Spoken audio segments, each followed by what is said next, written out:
Привозят, завозят, увозят, все время там что-то происходит.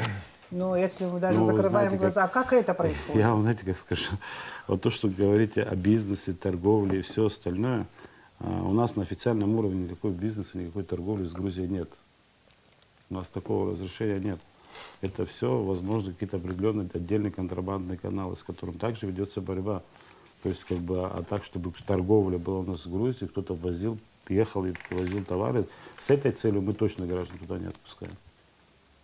А как завозятся тогда, вот товары завозятся сюда из Грузии, как они проникают? Но это же имеет место быть. Зачем нам отрицать? Да, у нас нет никаких официальных отношений с Грузией, понятно. Но на уровне отдельных людей, граждан рядовых это же происходит. А у нас разрешено там определенное количество груза вести человеку, там, допустим, я не помню, порядка 20 килограмм, что он может привозить. И в этом, возвращаясь обратно, он может много чего привезти. Наверное, скорее всего, так происходит. Это как-то потом систематизируется. Я вам говорю же обратно, что для жителей Гальского района, в пределах старых границ, разрешен переход по определенным документам, в том числе и вид на жительство. Им позволяет переходить государственную границу. Они достаточно интенсивно туда и сюда и пересекают.